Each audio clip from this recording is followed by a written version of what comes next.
পৃথিবীর সব সৌন্দর্যের মধ্যে ইটালি শহর অন্যতম। এই ইটালির শহরের রাজধানী হচ্ছে রোম। বিখ্যাত মোনালিসা চিত্রশিল্পী লিওনার্দো দা ভিঞ্চি ও গ্যালিলিও গ্যালিলির জন্ম এই ইটালিতে। ইটালিতে প্রায় 83% খ্রিস্টান সম্প্রদায় বসবাস করে। ইটালিয়া শব্দ থেকে ইটালি শব্দটি এসেছে। ইটালিয়া শব্দের অর্থ হচ্ছে ল্যান্ড অফ কার্স। প্রাচীন দক্ষিণ ইটালির মানুষের প্রতীক ছিল ষাঁড়। আগে ইটালির দক্ষিণ অংশকে আমরা ইটালিয়া বলতাম, কিন্তু পরবর্তীকালে গ্রিকরা ইটালিয়ার সাথে দক্ষিণে আরও অঞ্চল জুড়ে তৈরি করে ইটালি। এই ইটালিকে ঘিরে রয়েছে ফ্রান্স, সুইজারল্যান্ড, অস্ট্রিয়া এবং স্লোভানিয়া। আল্পস পর্বতমালার কিছু অংশ এই ইটালির উপরে রয়েছে। এত সুন্দর শহরে ক্রাশ করার জন্য রয়েছে ইটালিতে প্রায় 14খানা আগ্নেয়গিরি, যার মধ্যে 4খানা সক্রিয় রয়েছে। The rough, irregular stones of the street, pointing every way and designed, one might have thought, expressly to lame all living creatures that approached them, had dammed it into little pools. These were surrounded, each by its own jostling group or crowd according to its size. Some men knelt down, made scoops of their two hands joined, and sipped, or tried to help women who bent over their shoulders to sip, before the wine had all run out between their fingers. Others, men and women, dipped in the puddles with little mugs of mutilated earthenware, or even with handkerchiefs from women's heads, which were squeezed dry into infants' mouths. Others made small mud embankments to stem the wine as it ran. Others, directed by lookers-on up at high windows, darted here and there to cut off little streams of wine that started away in new directions. Others devoted themselves to the sodden and lee-dyed pieces of the cask, licking and even champing the moister wine-rotted fragments with eager relish. There was no drainage to carry off the wine, and not only did it all get taken up, but so much mud got taken up along with it, that there might have been a scavenger in the street, if anyone acquainted with it could have believed in such a miraculous presence. A shrill sound of laughter and of amused voices, voices of men, women and children, resounded in the street while this wine game lasted. There was little roughness in it, in the sport, and much playfulness. There was a special companionship in it, an observable inclination on the part of every one to join some other one, which led, especially among the luckier or lighter-hearted, to frolicsome embraces, drinking of healths, shaking of hands, and even joining of hands, and dancing, a dozen together. When the wine was gone, and the places where it had been most abundant were raked into a gridiron pattern by fingers, these demonstrations ceased as suddenly as they had broken out. The man who had left his saw sticking in the firewood he was cutting set it in motion again. The woman who had left on a doorstep the little pot of hot ashes, at which she had been trying to soften the pain in her own starved fingers and toes, or those of her child, returned to it. Men with bare arms, matted locks, and cadaverous faces, who had emerged into the winter light from cellars, moved away to descend again, and a gloom gathered on the scene that appeared more natural to it than sunshine. The wine was red wine, and had stained the ground of the narrow street in the suburb of Saint Antoine in Paris, where it was spilled. It had stained many hands too, and many faces, and many naked feet, and many wooden shoes. The hands of the man who sawed the wood left red marks on the billets, and the forehead of the woman who nursed her baby was stained with the stain of the old rag she wound about her head again. Those who had been greedy with the staves of the cask had acquired a tigerish smear about the mouth, and one tall joker so besmirched, his head more out of a long squalid bag of a nightcap than in it, scrawled upon a wall with his finger dipped in muddy wine lees: "Blood." The time was to come when that wine too would be spilt on the street stones, and when the stain of it would be red upon many there. And now that the cloud had settled on Saint Antoine, which a momentary gleam had driven from his sacred countenance, the darkness of it was heavy. Cold, dirt, sickness, ignorance, and want were the lords in waiting on the saintly presence, nobles of great power all of them, but most especially the last. Samples of a people that had undergone a terrible grinding and regrinding in the mill, and certainly not in the fabulous mill which ground old people young, shivered at every corner, passed in and out of every doorway, looked from every window, fluttered in every vestige of a garment that the wind shook. The mill which had worked them down was the mill that grinds young people old. The children had ancient faces and grave voices, and upon them, and upon the grown faces, and ploughed into every furrow of age and coming up afresh, was the sign Hunger. It was prevalent everywhere. Hunger was pushed out of the tall houses, in the wretched clothing that hung upon poles and lines. Hunger was patched into them with straw and rag and wood and paper. Hunger was repeated in every fragment of the small modicum of firewood that the man sawed off. Hunger stared down from the smokeless chimneys, and started up from the filthy street that had no offal among its refuse of anything to eat. Hunger was the inscription on the baker's shelves, written in every small loaf of his scanty stock of bad bread, at the sausage shop, in every dead dog preparation that was offered for sale. Hunger rattled its dry bones among the roasting chestnuts in the turned cylinder. Hunger was shred into atomies in every farthing porringer of husky chips of potato, fried with some reluctant drops of oil. Its abiding place was in all things fitted to it: a narrow winding street, full of offence and stench, with other narrow winding streets diverging, all peopled by rags and nightcaps, and all smelling of rags and nightcaps, and all visible things with a brooding look upon them that looked ill. In the hunted air of the people there was yet some wild beast thought of the possibility of turning at bay. Depressed and slinking though they were, eyes of fire were not wanting among them, nor compressed lips, white with what they suppressed, nor foreheads knitted into the likeness of the gallows rope they mused about enduring or inflicting. The trade signs, and they were almost as many as the shops, were all grim illustrations of want. The butcher and the porkman painted up only the leanest scrags of meat, the baker the coarsest of meagre loaves. The people, rudely pictured as drinking in the wine shops, croaked over their scanty measures of thin wine and beer, and were gloweringly confidential together. Nothing was represented in a flourishing condition save tools and weapons, but the cutlers' knives and axes were sharp and bright, the smiths' hammers were heavy, and the gunmaker's stock was murderous. The crippling stones of the pavement, with their many little reservoirs of mud and water, had no footways, but broke off abruptly at the doors. The kennel, to make amends, ran down the middle of the street, when it ran at all, which was only after heavy rains, and then it ran, by many eccentric fits, into the houses. Across the streets at wide intervals, one clumsy lamp was slung by a rope and pulley. At night, when the lamplighter had let these down and lighted and hoisted them again, a feeble grove of dim wicks swung in a sickly manner overhead, as if they were at sea.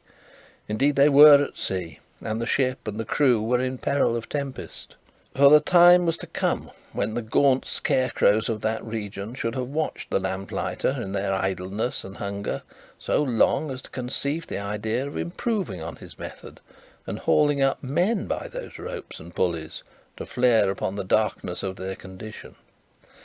But the time was not come yet, and every wind that blew over France shook the rags of the scarecrows in vain, for the birds, fine of song and feather, took no warning.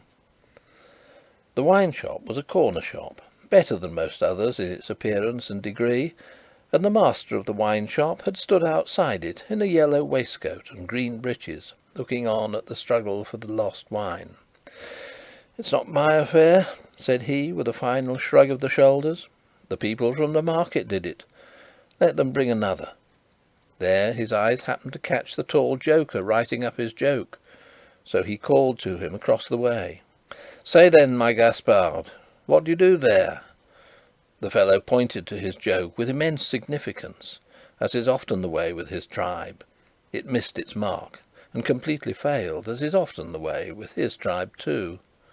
"What now? Are you a subject for the mad hospital?" said the wine shop keeper, crossing the road and obliterating the jest with a handful of mud picked up for the purpose and smeared over it. "Why do you write in the public streets? Is there, tell me thou, is there no other place to write such words in?"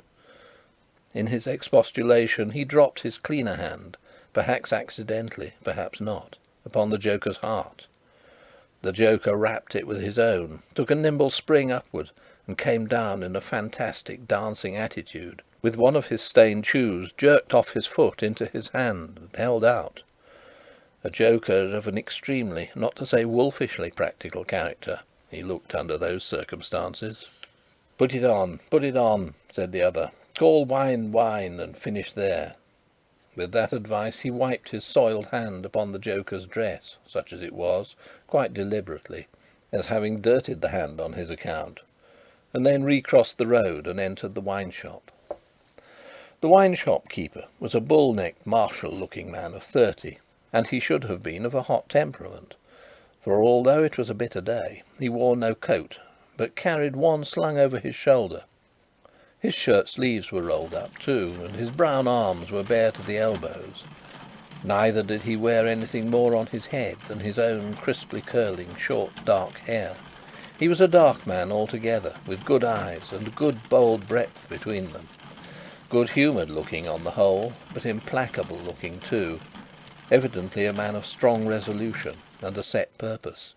A man not desirable to be met rushing down a narrow pass with a gulf on either side, for nothing would turn the man. Madame Defarge, his wife, sat in the shop behind the counter as he came in. Madame Defarge was a stout woman of about his own age, with a watchful eye that seldom seemed to look at anything, a large hand heavily ringed, a steady face, strong features, and great composure of manner. There was a character about Madame Defarge from which one might have predicated that she did not often make mistakes against herself in any of the reckonings over which she presided. Madame Defarge, being sensitive to cold, was wrapped in fur, and had a quantity of bright shawl twined about her head, though not to the concealment of her large ear-rings. Her knitting was before her, but she had laid it down to pick her teeth with a toothpick. Thus engaged, with her right elbow supported by her left hand, Madame Defarge said nothing when her lord came in, but coughed just one grain of cough. This, in combination with the lifting of her darkly defined eyebrows over her toothpick by the breadth of a line, suggested to her husband that he would do well to look round the shop among the customers for any new customer who had dropped in while he stepped over the way. The wine shop keeper accordingly rolled his eyes about until they rested upon an elderly gentleman and a young lady, who were seated in a corner. Other company were there: 2 playing cards, 2 playing dominoes, 3 standing by the counter lengthening out a short supply of wine. As he passed behind the counter, he took notice that the elderly gentleman said in a look to the young lady, "This is our man." "What the devil do you do in that gallery there?" said Monsieur Defarge to himself. "I don't know you." But he feigned not to notice the 2 strangers, and fell into discourse with the triumvirate of customers who were drinking at the counter. "How goes it, Jacques?" said one of these 3 to Monsieur Defarge. "Is all the spilt wine swallowed?" "Every drop, Jacques," answered Monsieur Defarge. When this interchange of Christian names was effected, Madame Defarge, picking her teeth with her toothpick, coughed another grain of cough, and raised her eyebrows by the breadth of another line. "It is not often," said the second of the 3, addressing Monsieur Defarge, "that many of these miserable beasts know the taste of wine, or of anything but black bread and death. Is it not so, Jacques?" "It is so, Jacques," Monsieur Defarge returned. At this second interchange of the Christian name, Madame Defarge, still using her toothpick with profound composure, coughed another grain of cough, and raised her eyebrows by the breadth of another line. The last of the 3 now said his say, as he put down his empty drinking vessel and smacked his lips. "Ah, so much the worse. A bitter taste it is that such poor cattle always have in their mouths, and hard lives they live, Jacques. Am I right, Jacques?" "You are right, Jacques," was the response of Monsieur Defarge. The third interchange of the Christian name was completed at the moment when Madame Defarge put her toothpick by, kept her eyebrows up, and slightly rustled in her seat. "Hold then, true," uttered her husband. "Gentlemen, my wife." The 3 customers pulled off their hats to Madame Defarge with 3 flourishes. She acknowledged their homage by bending her head and giving them a quick look. Then she glanced in a casual manner round the wine shop, took up her knitting with great apparent calmness and repose of spirit, and became absorbed in it. "Gentlemen," said her husband, who had kept his bright eye observantly upon her, "good day. The chamber, furnished bachelor fashion, that you wished to see and were inquiring for when I stepped out, is on the 5th floor.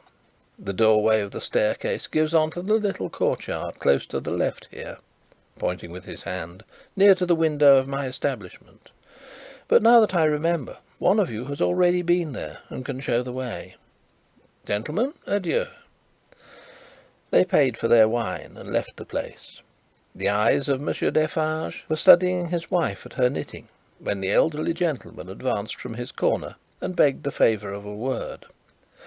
"Willingly, sir," said Monsieur Defarge, and quietly stepped with him to the door. Their conference was very short, but very decided. Almost at the first word, Monsieur Defarge started and became deeply attentive. It had not lasted a minute when he nodded and went out. The gentleman then beckoned to the young lady, and they too went out. Madame Defarge knitted with nimble fingers and steady eyebrows, and saw nothing. Mr. Jarvis Lorry and Miss Manette, emerging from the wine shop thus, joined Monsieur Defarge in the doorway to which he had directed his other company just before. It opened from a stinky little black courtyard, and was the general public entrance to a great In the gloomy tile-paved entry to the gloomy tile-paved staircase, Monsieur Defarge bent down on one knee to the child of his old master, and put her hand to his lips. It was a gentle action, but not at all gently done. A very remarkable transformation had come over him in a few seconds. He had no good humour in his face, nor any openness of aspect left, but had become a secret, angry, dangerous man. "It is very high. It is a little difficult. Better to begin slowly." Thus Monsieur Defarge, in a stern voice to Mr. Lorry, as they began ascending the stairs. "Is he alone?" the latter whispered. "Alone? God help him who should be with him," said the other, in the same low voice. "Is he always alone, then?" "Yes." "Of his own desire?" "Of his own necessity, as he was when I first saw him after they found me, and demanded to know if I would take him, and at my peril be discreet. As he was then, so he is now." "He is greatly changed?" "Changed." The keeper of the wine shop stopped to strike the wall with his hand, and mutter a tremendous curse. No direct answer could have been half so forcible. Mr. Lorry's spirits grew heavier and heavier, as he and his two companions ascended higher and higher. Such a staircase, with its accessories, in the older and more crowded parts of Paris, would be bad enough now, but at that time it was vile indeed to unaccustomed and unhardened senses. Every little habitation within the great foul nest of one high building, that is to say, the room or rooms within every door that opened on the general staircase, left its own heap of refuse on its own landing, besides flinging other refuse from its own windows. The uncontrollable and hopeless mass of decomposition so engendered would have polluted the air, even if poverty and deprivation had not loaded it with their intangible impurities. The two bad sources combined to make it almost insupportable. Through such an atmosphere, by a steep dark shaft of dirt and poison, the way lay. Yielding to his own disturbance of mind, and to his young companion's agitation, which became greater every instant, Mr. Jarvis Lorry twice stopped to rest. Each of these stoppages was made at a doleful grating, by which any languishing good airs that were left uncorrupted seemed to escape, and all spoilt and sickly vapours seemed to crawl in. Through the rusted bars, tastes rather than glimpses were caught of the jumbled neighbourhood, and nothing within range, nearer or lower than the summits of the two great towers of Notre Dame, had any promise on it of healthy life or wholesome aspirations. At last the top of the staircase was gained, and they stopped for the third time. There was yet an upper staircase, of a steeper inclination and of contracted dimensions, to be ascended before the garret story was reached. The keeper of the wine shop, always going a little in advance, and always going on the side which Mr. Lorry took, as though he dreaded to be asked any question by the young lady, turned himself about here, and carefully feeling in the pockets of the coat he carried over his shoulder, took out a key. "The door is locked, then, my friend?" said Mr. Lorry, surprised. Yes," was the grim reply of Monsieur Defarge. "You think it necessary to keep the unfortunate gentleman so retired?" "I think it necessary to turn the key." Monsieur Defarge whispered it closer in his ear, and frowned heavily. "Why?" "Why? Because he has lived so long locked up that he would be frightened, rave, tear himself to pieces, die, come to I know not what harm, if his door was left open." "Is it possible?" exclaimed Mr. Lorry. "Is it possible?" repeated Defarge bitterly. "Yes, and a beautiful world we live in when it is possible, and when many other such things are possible, and not only possible but done. Done, see you, under that sky there every day.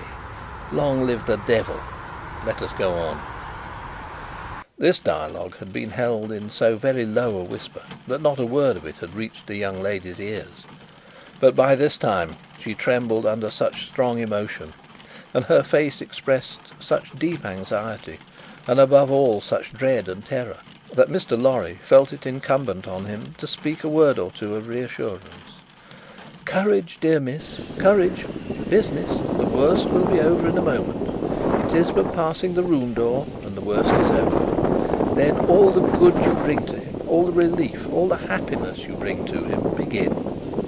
Let our good friend here assist you on that side. That's well, friend Defarge. Come now, business, business." They went up, slowly and softly. The staircase was short, and they were soon at the top. There, as it had an abrupt turn in it, they came all at once in sight of three men, whose heads were bent down close together at the side of a door, and who were intently peering into the room to which the door belonged, through some chinks or holes in the wall.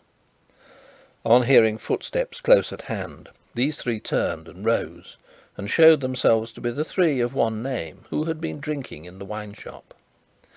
"I forgot them in the surprise of your visit," explained Monsieur Defarge. "Leave us, good boys. We have business here." The three glided by, and went silently down. There appearing to be no other door on that floor, and the keeper of the wine shop going straight to this one when they were left alone, Mr. Lorry asked him in a whisper, with a little anger: "Do you make a show of Monsieur Manette?" "I show him in the way you have seen, to a chosen few." "Is that well?" "I think it is well." "Who are the few? How do you choose them?" "I choose them as real men, of my name. Jacques is my name, to whom the sight is likely to do good. Enough. You're English. That is another thing. Stay there, if you please, a little moment." With an admonitory gesture to keep them back, he stooped and looked in through the crevice in the wall. Soon raising his head again, he struck twice or thrice upon the door, evidently with no other object than to make a noise there. With the same intention he drew the key across it 3 or 4 times before he put it clumsily into the lock and turned it as heavily as he could. The door slowly opened inward under his hand, and he looked into the room and said something. A faint voice answered something. Little more than a single syllable could have been spoken on either side. He looked back over his shoulder and beckoned them to enter. Mr. Lorry got his arm securely round the daughter's waist and held her, for he felt that she was sinking. Business, business," he urged, with a moisture that was not of business shining upon his cheek. "Come in, come in." "I am afraid of it," she answered, shuddering. "Of it? What?" "I mean of him, of my father." Rendered in a manner desperate by her state, and by the beckoning of their conductor, he drew over his neck the arm that shook upon his shoulder, lifted her a little, and hurried her into the room. He set her down just within the door, and held her, clinging to him. Defarge drew out the key, closed the door, locked it on the inside, took out the key again, and held it in his hand. All this he did methodically, and with as loud and harsh an accompaniment of noise as he could make. Finally he walked across the room with a measured tread to where the window was. He stopped there and faced round. The garret, built to be a depository for firewood and the like, was dim and dark, for the window, of dormer shape, was in truth a door in the roof. পৃথিবীর সব সৌন্দর্যের মধ্যে Italy শহর অন্যতম। এই Italy শহরের রাজধানী হচ্ছে রোম। বিখ্যাত মোনালিসা চিত্রশিল্পী লিওনার্দো দা ভিঞ্চি ও গ্যালিলিও গ্যালিলির জন্ম এই ইটালিতে। ইটালিতে প্রায় 83% খ্রিস্টান সম্প্রদায় বসবাস করে। ইটালিয়া শব্দ থেকে ইটালি শব্দটি এসেছে। ইটালিয়া শব্দের অর্থ হচ্ছে ল্যান্ড অফ কাস্টস। প্রাচীন দক্ষিণ ইটালির মানুষের প্রতীক ছিল ষাঁড়। আগে ইটালি দক্ষিণ অংশকে আমরা ইটালিয়া বলতাম, কিন্তু পরবর্তীকালে গ্রিকরা ইটালিয়ার সাথে দক্ষিণে আরো অঞ্চল জুড়ে তৈরি করে ইটালি। এই ইটালিকে ঘিরে রয়েছে ফ্রান্স, সুইজারল্যান্ড, অস্ট্রিয়া এবং স্লোভানিয়া। আল্পস পর্বতমালার কিছু অংশ এই ইটালির উপরে রয়েছে। এত সুন্দর শহরে ক্রাশ করার জন্য রয়েছে ইটালিতে প্রায় 14খানা আগ্নেয়গিরি, যার মধ্যে 4খানা সক্রিয় রয়েছে। End of Book 1, Chapter 5.